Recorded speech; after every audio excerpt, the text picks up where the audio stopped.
Hello guys, how are you doing? So जैसा कि हमने लास्ट एपिसोड के अंदर देखा था कि श्रेक का सामना बॉडी सेक्ट के साथ हो चुका था और हमें ये देखने के लिए मिला था कि यहाँ पर बॉडी सेक्ट के जो लोग थे उसे यहाँ पर अपनी वांग क्यूआर ने काफी बुरे तरीके से धो दिया था। इवन यहाँ पर जो उसका ओपोनेंट था, हमें दिखाया जाता है कि उसका ओपोनेंट काफी ज्यादा डर जाता है और कहता है कि प्लीज मुझे माफ कर दो, मैं अपनी हार को स्वीकार करता हूँ।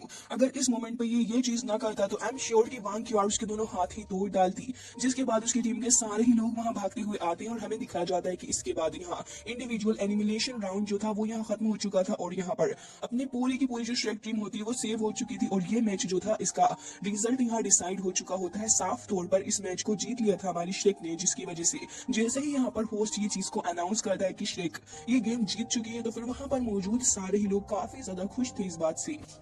इवन ऑडियंस के अंदर बैठे हुए लोगों को भी देखते हैं जो कि यहाँ पर मौजूद थे और बहुत ज्यादा खुश हो रहे होते हैं क्योंकि एब्सोल्युटली जब से वांग क्यूआर यहाँ पर आई है बहुत ही ज्यादा शानदार तरीके का उसका परफॉर्मेंस रहा है। जिसके बाद यहाँ पर वो लोग अपने साथी को उठाकर लेकर जा रहे थे। अब जैसे ही वो नोटिस करता है कि वांग क्यूआर वहां जा रही है तो कहता है कि तुम्हारा बहुत बहुत शुक्रिया मेरे ऊपर मर्सी शो करने के लिए। लेकिन हमें दिखाया जाता है कि वांग क्यूआर उसको ज्यादा भाव नहीं देती, वो डायरेक्टली वहां से जा ही रही थी। लेकिन यहाँ पर ये कहता है कि छोड़ो मुझे और अपने टीममेट से अलग हटकर कहता है कि वांग क्यूआर मेरी बात सुनो, मैं यहाँ पर अपनी हार को एक्सेप्ट करता हूँ, वो भी अपने पूरे दिल से। और साथ ही उससे खड़ा भी नहीं हुआ जा रहा था और कहता है कि मुझे ये भी पता है कि जो मेरी करंट स्ट्रेंथ है वो तुमसे बहुत ही ज्यादा पीछे है, मैं यहाँ तुम्हारा मुकाबला नहीं कर सकता। लेकिन मैं चाहता हूँ कि मैं यहाँ पर तुम्हें पीछे छोड़ दूं और हाँ याद रखना कि एक दिन मैं तुम्हें पीछे छोड़ भी दूंगा, मैं तुम्हें सप्रेस करूंगा। तभी वांग क्यूआर उसके जवाब में कहती है कि ठीक है मैं इसका इंतजार करूंगी। लेकिन तभी यहाँ पर वो एक काफी ज्यादा अनएक्सपेक्टेड चीज कर देता है। असल में वो बंदा यहाँ अपनी नीज के ऊपर बैठ चुका था और कह रहा होता है कि मैं आज की अपनी इस शर्त को यकीनन एक दिन बहुत ही ज्यादा अच्छे तरीके से सबके सामने साबित भी कर डालूंगा कि मैं तुम्हें पीछे छोड़ूंगा। लेकिन आज से ही मैं चाहता हूँ कि पूरे 3 साल के लिए मैं तुम्हारा गार्ड बन जाऊं। अब ये सुनने के बाद तो उसकी टीम के सारे ही लोग एक अलग से ही शौक में चले गए थे कि आखिर कैसे उनकी टीम का बंदा यहाँ पर अपनी ओपोनेंट के लिए बॉडी गार्ड तक बनने के लिए तैयार हो चुका है सिर्फ उसकी गाइडेंस के लिए। लेकिन यहाँ पर वांग क्यूआर बंदी एकदम ही काफी ज्यादा एटीट्यूड वाली है। वो कहती है कि मुझे इसकी कोई जरूरत नहीं है, टोटली मेरे लिए अननेसेसरी है। जिसके बाद हमें दिखाया जाता है कि फाइनली जाकर वो एक बार फिर उठकर खड़ा हो जाता है और अब यहाँ पर वो कह रहा था कि ठीक है अगर तुम यही चाहती हो लेकिन फिर भी मैं तुमसे वादा करता हूँ कि मैं तुम्हें एक दिन जरूर से ही हराऊंगा। अब यहाँ पर साफ तौर पर सभी के सामने इस चीज को क्लियर कर दिया जाता है कि वांग क्यूआर इस मैच को जीत चुकी है। जिसके बाद वो अपनी टीम के लोगों के पास आ चुकी थी और सभी लोग कह रहे थे कि वांग क्यूआर के पास में ड्रैगन सोल जो है वो बहुत ही ज्यादा स्ट्रॉन्गेस्ट, इवन कॉम्पिटिशन के अंदर उसका कोई सामना ही नहीं है। ऑरेंज भी यहाँ पर बैठी हुई थी और क्राउन प्रिंस भी वहीं बैठा था और कहता है कि अब नेक्स्ट मैच जो होने वाला है वो टैंक सेक्ट और साथ ही होली स्पिरिट चर्च के बीच में होगा। इवन वो यहाँ पर उन लोगों से धमकी के तौर पे ये भी कहता है कि उम्मीद करता हूँ कि तुम लोग मुझे डिसअपॉइंटेड फील नहीं करवाओगे। ये सुनकर यहाँ पर होली स्पिरिट चर्च का जो लीडर था वो कहता है कि ऑफ कोर्स हम लोग यहाँ पर आपको कभी भी इतना ज्यादा बुरा फील नहीं करवाने वाले। और साथ ही यहाँ पर ये चीज देखने के बाद वो एल्डर होंगचेन की तरफ भी देखता है क्योंकि एल्डर होंगचेन ने यहाँ पर कहीं ना कहीं अपने क्राउन प्रिंस को काफी ज्यादा डिसरिस्पेक्ट किया है क्योंकि ये लोग मैच में हार चुके। जिसके बाद हमें दिखाया जाता है कि रेफरी वहां पर हुए थे और अब वो अनाउंस करते हैं कि अब यहाँ पर ये जो अपना नेक्स्ट गेम होने वाला है वो होली स्पिरिट सेक्ट के बीच में होगा और साथ ही यहाँ पर टैंक सेक्ट के बीच में हुआ है। जिसके साथ ही वो यहाँ पर टैंक सेक्ट को काफी ज्यादा इज्जत के साथ स्टेज पर बुलाते हैं, जबकि हमें दिखाया जाता है कि यहाँ पर बाकी सारे जो लोग थे वो भी यहाँ पर खड़े हुए होते हैं और सभी लोग डिस्कशन कर रहे होते हैं कि आखिर इस गेम को हमें किस तरीके से खेलना है। जिसके बाद यहाँ जंग फंग को भी देखते हैं जो कि यहाँ खड़ा हुआ था और कह रहा होता है कि इंडिविजुअल राउंड के अंदर हमें काफी अच्छा काम करना होगा क्योंकि टैंक सेक्ट जो है ये लोग काफी ज्यादा अच्छा फाइट करते हैं। अब हमें दिखाया जाता है कि यहाँ पर फर्स्ट बैटल जो थी वो स्टार्ट हो चुकी होती है जहाँ पर अपने टैंक सेक्ट की तरफ से बेई आया हुआ होता है, जबकि हमें दिखाया जाता है कि होली स्पिरिट की तरफ से लीजी वहां पर आया था और वो आते ही अपनी सोल रिंग्स को एक्टिवेट कर लेता है। जबकि हमें दिखाया जाता है कि बेई भी यहाँ पर आ चुका और वो तुरंत ही अपनी सोल रिंग्स को एक्टिवेट करता है। जिसके बाद हमें पास्ट का सीन दिखाया जाता है जब जैसे ही दोनों ही प्रिंसेस उस जगह से चली गई थी तो अब ये लोग डिस्कशन करने लगे थे कि हमारा इविल स्पिरिट चर्च के साथ में ये जो मैच होने वाला है वो कोई एक्स्ट्रा मैच नहीं होगा। इवन मुझे तो ये भी लगता है कि यहाँ पर इन लोगों ने आपस में कुछ ना कुछ खिचड़ी जरूर से ही बनाई होगी। वो ये भी कहती है कि हमें इंडिविजुअल गेम के ऊपर काफी ज्यादा फोकस करना होगा। सुशांत भी यहाँ पर खड़ा हुआ था और सारे ही लोग यहाँ पर यही डिस्कशन कर रहे होते हैं कि होली स्पिरिट चर्च के जो लास्ट गेम रहे हैं उन्होंने अपने लास्ट गेम्स के अंदर अपने ओपोजिशन वाले बंदों को बहुत बुरे तरीके से पीटा है। इवन उन्होंने लोगों की जान तक ले ली है। जिसके बाद हुई वो कहता है सिस्टर आपने इसके बारे में बिल्कुल सही कहा, मुझे तो लगता है कि यहाँ पर हमें इंडिविजुअल इंडिविजुअल राउंड के अंदर काफी अच्छा परफॉर्म करके ज्यादा से ज्यादा पॉइंट्स को हासिल करना होगा। इवन हम इस मोमेंट पे किसी भी तरीके की कैजुअलिटी को यहाँ इन्वाइट नहीं कर सकते। तभी दिखाया जाता है कि बेबे जो था वो यहाँ पर डिसाइड कर चुका होता है कि वो यहाँ आगे जाएगा और हमें देखने के लिए मिलता है कि वो कहता है कि कल का मैच हमारे लिए काफी ज्यादा इंपॉर्टेंट है, तो मैं चाहता हूँ कि कल मैं पहले जाऊंगा क्योंकि हमें यहाँ पर 3 पॉइंट्स तो पक्के करने ही होंगे अपने सेट के लिए। जिसके बाद प्रेजेंट का सीन दिखाया जाता है यहाँ पर अपना बेबे जो था वो स्टेज के ऊपर आते ही तुरंत ही अपनी ब्लू लाइटनिंग ड्रैगन को एक्टिवेट कर लेता है और हमें दिखाया जाता है कि यहाँ पर वो अपनी मार्शल सोल को एक्टिवेट कर चुका था, जबकि लीजी जो था वो भी यहाँ पर उसके सामने ही खड़ा हुआ होता है। आउट राउंड यहाँ पर शुरू हो चुका था। तभी हमें दिखाया जाता है कि यहाँ पर अपने जो स्टेक टीम थी इसका भी बंदा खड़ा हुआ था और कह रहा होता है कि ये जो होली स्पिरिट चर्च के लोग हैं बहुत ज्यादा खतरनाक है। वो प्रीवियस बैटल्स को याद करता है जहाँ पर इनके टीम मेंबर्स ने एक ही बार से पूरे के पूरे दूसरे सेट को तबाह कर दिया था और तभी यहाँ पर उसकी बंदी भी खड़ी होकर यही कह रही होती है। इवन ये सभी यही कहने लगे होते हैं कि ये लोग बहुत ज्यादा खतरनाक है। इवन जब ये लोग किसी के ऊपर अटैक करते हैं तो वो बंदा तो दोबारा आता भी नहीं इनके साथ फाइट करने के लिए। वांग क्यूआर भी वहीं खड़ी हुई थी और उसकी टीम के सारे ही लोग काफी ज्यादा सीरियसनेस के साथ इस गेम को देख रहे थे। तो हमें दिखाया जाता है कि तियान लोंग भी वहीं पर खड़ा था और कहता है कि मैंने सुना है कि इनकी टीम के पास में यहाँ पर एक blue lightning tyrannosaurus racks spirit है और यहाँ पर अगर ये उसका स्पिरिट का इस्तेमाल करता है तो आई होप कि अच्छा खेल पाएगा। जबकि हमें दिखाया जाता है कि अरीना के अंदर मैच शुरू हो चुका था जहाँ पर अपना वही अपने ब्लू लाइटनिंग ड्रैगन का यूज करना शुरू करता है। वो अपनी लाइटनिंग स्पीड का यूज करते हुए हमला करने जा ही रहा था, लेकिन यहाँ लीजी जो था न जाने कैसे वो काफी ज्यादा ह्यूज टंग को अपने माउथ से बाहर निकालता है, जिसे देखकर बेबी पहले तो थोड़ा शॉक होता है लेकिन वो बहुत ही जल्दी खुद को संभाल भी लेता है और फिर इसके साथ वो यूज टू होने लगा था। अब सारे ही लोग यहाँ पर यही देख रहे थे कि आखिर किस तरीके के स्पिरिट का यूज कर रहा है, जबकि हमें दिखाया जाता है कि वो बंदा अपने आप को एक एनिमल की पोजीशन में लाके खुद को ट्रांसफॉर्म कर लेता है और देखने में बहुत ही ज्यादा अजीब सा क्रीपी क्रिएचर लग रहा होता है। ऑडियंस में मौजूद लोग यही कह रहे थे कि आखिर किस तरीके का मोस्टर ये है। इवन लोगों को वॉमिट आ रही थी उसकी अगली चीजें देखकर। तभी यहाँ पर अपना हुई युवाओं कहता है कि ये एक ब्रेन ईटर है। जब यहाँ पर ये जो ब्रेन ईटर होते हैं वो एक काफी ज्यादा खतरनाक तरीके के क्रिएचर होते हैं। सामने वाले बंदे को अपनी टंग के थ्रू यहाँ अटैक करते हैं और उसके माइंड को यहाँ पर सक भी कर लेते हैं या फिर उसको इतने बुरे तरीके से उसके माइंड पे हमला करते हैं जिससे कि वो बंदा अपनी कॉन्शियसनेस को खो देता है या तो मारा ही जाता है डेफिनेटली। अब यहाँ पर ये बंदा लगातार काफी सारे अटैक्स करे जा रहा होता है अपनी टंग का यूज करके, लेकिन बेई तुरंत ही आगे जाता है उसके ऊपर हमला करने के लिए, लेकिन वो भी अपनी स्पीड का यूज करते हुए वहां से निकल चला था। जबकि बेई के ऊपर पीछे से आकर अपनी टंग के थ्रू हमला करता है तो बेई शील्ड बनाकर खुद को प्रोटेक्ट करता है, लेकिन इस बंदे की टंग तो कुछ ज्यादा ही यूज थी। वो चारों तरफ से बेई को रेप अप कर लेता है और यहाँ पर ये कहने लगा था कि तुम बहुत ही ज्यादा डिलीशियस होगे और उसके बाद यहाँ पर वो ऑलमोस्ट आगे उसके ऊपर अटैक करने ही जा रहा था। तभी दिखाया जाता है कि इसी मोमेंट पे बेई अपनी लाइटनिंग स्पीड का यूज करती है और अपनी लाइटनिंग पावर का यूज करके उसकी टंग को तो रोक ही लेता है, लेकिन उसे याद आता है कि उसने यहाँ पर अपने मास्टर यो शियांगोंग से यहाँ पर इनहेरिटेंस को हासिल किया था। जब उन्होंने उसको काफी ज्यादा इनहेरिटेंस दी थी, उन्होंने उसे marshal soul blue lightning tyrannosaurus rex की हाफ स्टेज दी होती है, जिसकी वजह से हमें दिखाया जाता है कि यहाँ पर ये जो ड्रैगन है वो स्टेबलाइज जो को पहले से काफी ज्यादा स्ट्रॉन्ग कर चुका था। और इसी मोमेंट पे हमें ये देखने के लिए मिलता है कि बेई तुरंत यहाँ पर अपने इस गोल्डन ड्रैगन को जैसे ही समन करता है तो यहाँ पर इस बंदे की हालत हो जाती है खराब। इवन यहाँ पर वो काफी ज्यादा दूर जाकर गिरता है। यहाँ पर बेई ने अपना अटैक पूरे तरीके से नहीं किया था। तभी हमें दिखाया जाता है कि इस बार बेई के हाथ में काफी ज्यादा लाइटनिंग हमें देखने के लिए मिलती है और एक बेई ने यहाँ पर उस थंडर को एक पूरे ट्रूली तरीके से कंप्रेस्ड कर दिया होता है और अब वो इस कंप्रेस्ड वर्जन का यूज करके यहाँ पर हमला करता है। इवन यहाँ पर होली स्पिरिट चर्च का जो लीडर था वो भी इस चीज को देखकर काफी ज्यादा हैरान होता है कि आखिर ये बंदा है क्या चीज, लेकिन बेई ने यहाँ पर अपना हमला करना शुरू कर दिया था जिससे सामने वाले बंदे की वो हालत खराब कर देता है। और यहाँ पर thunder dragon king evil refining thunder slash का यूज करते हुए बेई ने ऑन द स्पॉट ही इस बंदे की बैंड बजा डाली होती है। अब यहाँ पर ये सीन देखकर काफी ज्यादा लोग हैरान होते हैं क्योंकि ये मूव काफी ज्यादा अनएक्सपेक्टेड था और साथ ही बेई अब उसकी टंग को भी पकड़ लेता है।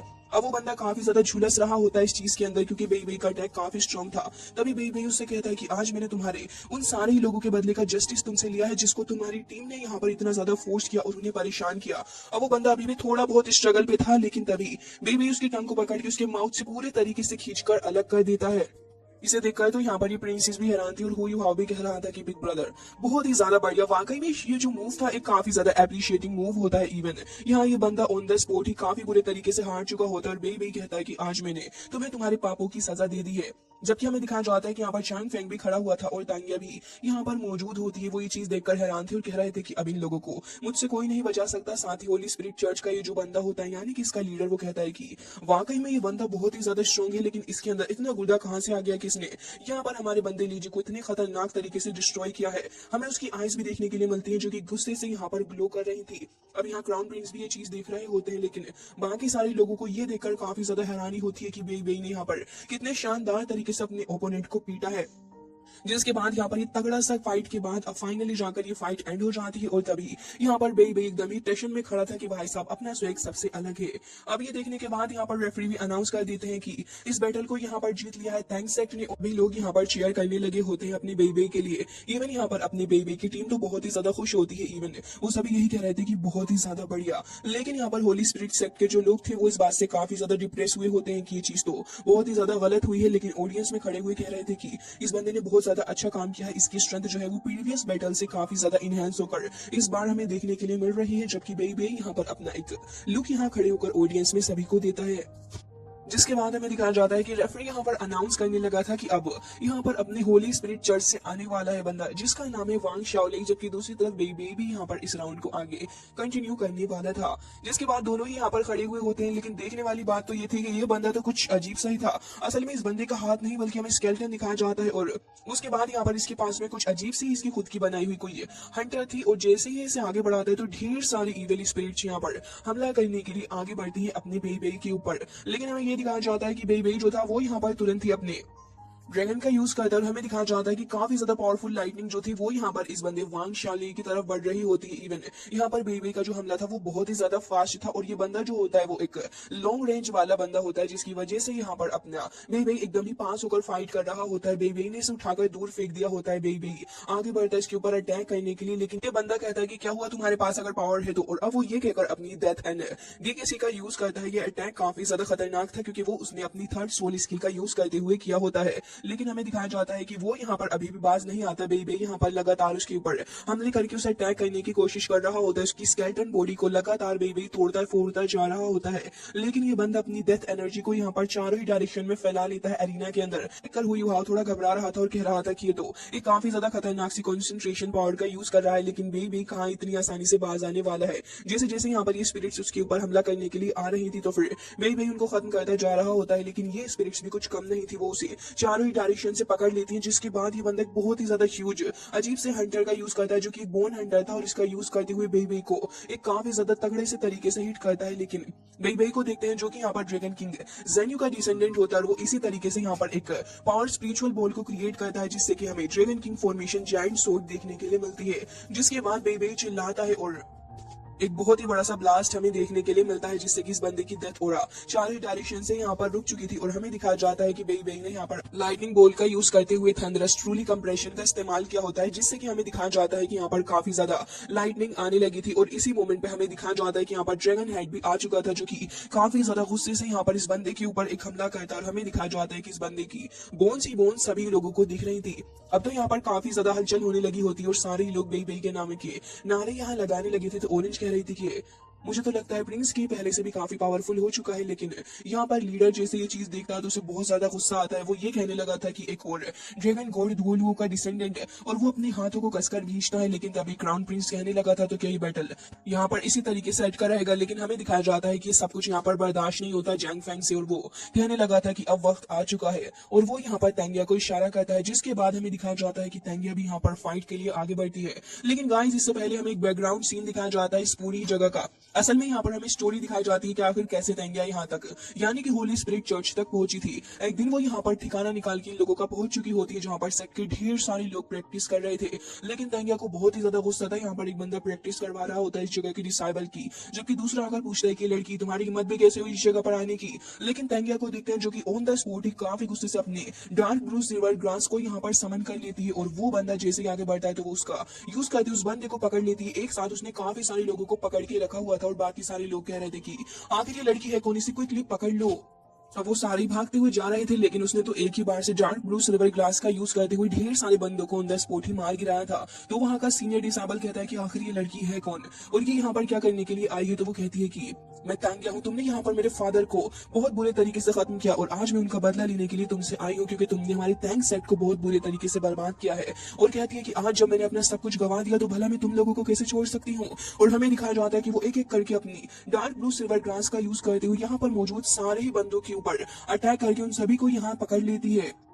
जबकि इनमें से एक आगे बढ़ता है और हमें दिखाया जाता है कि वो अपनी डिमोनिक लो का यूज कर रहा था और लगातार काफी सारे हमले भी कर रहा होता है। लेकिन यहाँ पर क्या ही फायदा, क्योंकि डार्क ब्लू सिल्वर ग्रास जो है वो इतनी ज्यादा आसानी से तो इस बंदे के कब्जे में नहीं आने वाली। तभी ये बंदा जैसे ही नोटिस करता है कि यहाँ पर तांगिया उसको जकड़ने वाली है, तो वो तुरंत ही अपनी फोर्थ सोल स्किल यानी कि आयरन ब्लड क्लू का इस्तेमाल करता है और हमें दिखाया जाता है कि यहाँ पर वो अपने आप को ट्रांसफॉर्म कर चुका था, वहां पर डिमोनिक बीस्ट आ चुका होता है। जिसके बाद यहाँ पर दोनों के बीच में ही दो दो हाथ होने लगे थे, जहां पर तांगिया यहाँ पर अपनी स्पिरिचुअल बॉल का यूज करती है, उस बंदे को इसकी लेग से पकड़ लेती है, फिर उसकी पूरी बॉडी को ट्रैप करती है और लास्ट में हमें दिखाया जाता है कि उसके ऊपर हमला करने जा ही रही थी और उसकी बैली से यहाँ पर जो ग्रास थी वो फाड़ती हुई उसकी बेली को बाहर निकल के आ जाती है और वो बहुत ही ज्यादा गुस्से से भर चुकी होती है और बाकी सारे लोग भी यहाँ बाहर की हलचल को देख के वहां आ चुके होते हैं। तो यहाँ एक और सीनियर आ चुके थे जो कि अपनी आंखों के सामने सारे के सारे लोगों को इस तरीके से इतनी बुरी हालत में देखते हैं। तो वो बंदा कहता है कि प्लीज हमारी जान बचाएं और ये सुनने के बाद तो वो चिल्लाते हुए कहता है कि लड़की आखिर है कौन, इसकी हिम्मत भी कैसे हुई ये सब कुछ करने की। तो वो कहती है कि अच्छा तो तुम मुझे थ्रेट करोगे,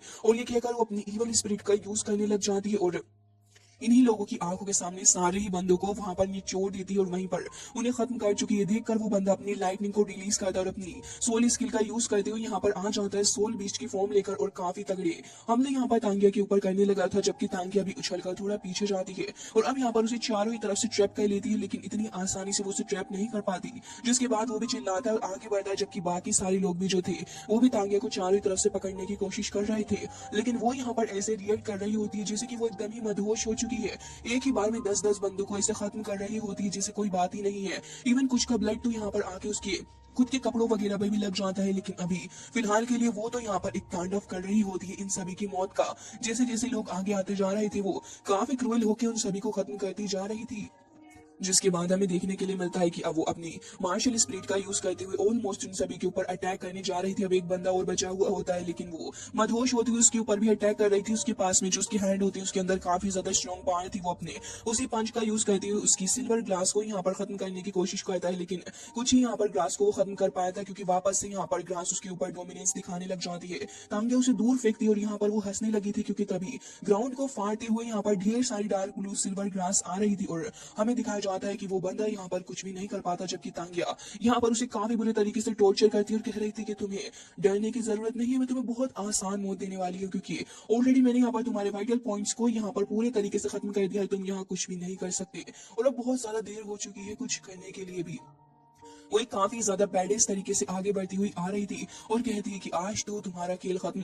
जिसके बाद वो उस बंदे को भी वहीं पर खत्म कर डालती है और वाकई में वो बहुत ही ज्यादा गुस्से में थी। बाकी सारे लोग तो इसे देखकर डर ही जाते हैं और हमें दिखाया जाता है कि वो अपनी जान बचाकर वहां से भागने लगे थे, लेकिन अगेन वो एक काफी ज्यादा गुस्से वाला लुक उन सभी को देती है। इवन ये चीजें देखकर गूस बम्स आ रहे होते हैं कि आखिर वो किस तरीके से अपने सामने आने वाले हर एक बंदे को खत्म करती जा रही है, वो भी बिना रुके। जिसके बाद हमें दिखाया जाता है कि जो बंदे वहां से भाग रहे थे वो उनको भी पकड़ लेती और फिर एक एक करके उन सभी को खत्म करने जा रही थी। अब एक बंदा यहाँ से डोर के अंदर को होते हुए अंदर की तरफ चला गया था, लेकिन तांगिया उसको भी बाहर पकड़ के खींच लेती और हमें दिखाया जाता है वो उसे भी खत्म कर चुकी थी। और फाइनली जाके यहाँ पर हमें देखने के लिए मिलता है कि डार्क ब्लू सिल्वर ग्रास जो थी वो हर एक जगह पर फैली हुई होती है। इवन हमें देखने के लिए मिलता है कि वो कहती है कि आज फाइनली जाकर मैंने अपना बदला ले ही लिया। उस आवाज में हमें ये सुनने के लिए मिलता है कि यहाँ पर एक बंदा था जो कि कह रहा था कि इतनी ज्यादा खतरनाक डार्क ब्लू सिल्वर ग्रास, ये बहुत ही ज्यादा खतरनाक है, तुम्हारे पास एक डार्क सोल पावर है तो बहुत ही ज्यादा रेयर है। ये तो वो चीज है जो कि मैं सर्च कर रहा था इतने सालों से और तुम अब मेरे सेक्ट की एक सेंट बनने के लिए रेडी हो जाओ क्योंकि मैं तुम्हें काफी वक्त से ढूंढ रहा था।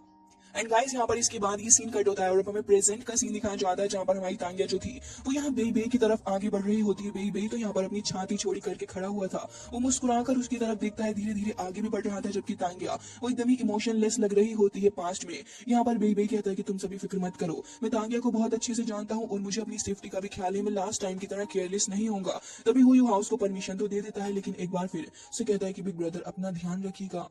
जबकि बेई बेई यहाँ पर काफी खुश होते हुए आगे बढ़ रहा था तांगिया की तरफ को, जिसके बाद तांगिया उसके सामने आकर खड़ी हो जाती है। बेई बेई यहाँ पर उसे इंट्रोड्यूस करवाता है और कह रहा था कि तांगिया मैं बेई बेई, हमारा टैंक सेक्ट क्या तुम्हें कुछ याद है? तभी वो पास्ट की सारी बातें याद करने लग जाता है तांगिया को देखकर, लेकिन तांगिया यहाँ पर एकदम ही इमोशनलेस खड़ी हुई थी और वो कहती है कि तांगिया होली स्पिरिट चर्च। जिसके बाद वो तुरंत ही अपनी 7 सोल रिंग्स को एक्टिवेट कर ली थी। इसे देखकर तो सारे लोग डर चुके थे और कह रहे थे कि क्या ये पहले से भी ज्यादा पावरफुल हो चुकी थी। एंड गाइस इसी के साथ आज का ये एपिसोड हो जाता है। आई होप कि आपको पसंद आया होगा। मिलते हैं नेक्स्ट वीडियो में, तब तक के लिए बाय बाय, टेक केयर।